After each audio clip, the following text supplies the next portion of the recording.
Craney Crow kept his head. There was one time, I don't know the day and I don't know the year, but 'twas one time when there come a big storm. The wind blowed and the rain rained like all the sky, and the clouds too done turn into water. The wind blowed so hard that it lifted Craney Crow right up from his roost way down yonder in the marshland where he lived, and it fetched him through the swampland up here. And when he come a-whirling. The wind pick him up and turn him round and round, and when it put him down again, he was so dizzy he wobbled like he just learned how to stand up. By and by, the wind stopped blowing, and he began to feel better, and he looked around to see where he was at. He look and he look, but he can't find out, 'cause old Craney Crow was a long ways from home. Yet he was standing in water up to his knees like he was used to, and it kind of gave him a cozy home feeling. But the swampland here was different from the swampland where he came from. This place got thick and tangled grass, and it got vines and big trees with moss hanging down from them like long green whiskers. Old Craney Crow, he feel mighty queer, but he start walking around, and when he walk, he looked like he's on stilts, 'cause his legs was so long. The creatures here, they holler after him, "Hey, where you come from? What you doing here?" Brer Mink and Sis Possum, they peek round a tree and they laugh. Brer Mud Turtle, he burble up a bubble that say he laughing at Craney Crow too. After a while, when the night begin to drop down, they let him alone, and then he begin perooting around to see what there was to see, peeping first in one bush and then in another, and he took notice that all the birds here in the swampland had gone to bed without their heads. Look close as he can't find one that had a head on. Craney Crow asked himself, "How come this?"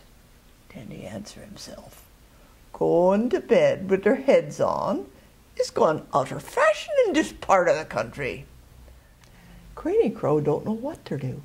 He got pride, and he don't want to be out of fashion. He's shamed to go to bed like he's always been doing and let the other creatures laugh. Yet he don't know how in the name of goodness he gonna get his head off. Of course, he don't know that the others has just tucked their heads down under the wings. So he look around to see if there ain't someone he can ask about it. Just then, he see two sharp eyes shining at him from somewhere amongst the vines. "Pardon me, sir," said Craney Crow, "but I'm a stranger in these parts, and would you mind telling me the reason why all the birds in the swamp takes their heads off when they go to bed?" The sharp eyes, they squinch up in a sly sort of smile, and out stepped the old rapscallion Brer Fox. He's been watching this strange bird, and to thinking how he'd make a mighty pleasant mouthful.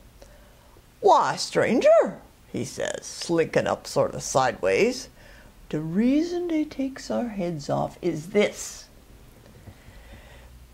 The skeeters here is pretty bad, so the birds just naturally get in the habit of taking their heads off at night and putting them in a safe place. But how, sir, does they do it? It sure stumps me." "Oh, they don't do it themselves," says Brer Fox, stepping up real close and licking his lips. "They got me hired to do that for them." "And is you hired, sir, to come back in the morning to put the heads back on? 'Cause if you is, sir, I'd like you to take my head off and put it in a safe place, too." "I'll do that for you, stranger," I'll be glad ter." With that, Brer Fox reach out and grab hold of Craney Crow's neck, and he start to squeeze. Just then, pow! Brer Fox get a whack in the back from someone behind. He fall. Head over heels he plunge into the water with a loud kerblashity splash. And who should be standing there, smiling innocently as a lamb, but that smart little Brer Rabbit. The sleeping birds, they hear the racket and they wake up. Out pop their heads from under their wings. Craney Crow, he see all their heads, and now he understand. He flop his wings and away he flew back home. And neither Craney Crow nor his chillins, nor even his grandchillins, ever came back to this swampland from that way down day to this.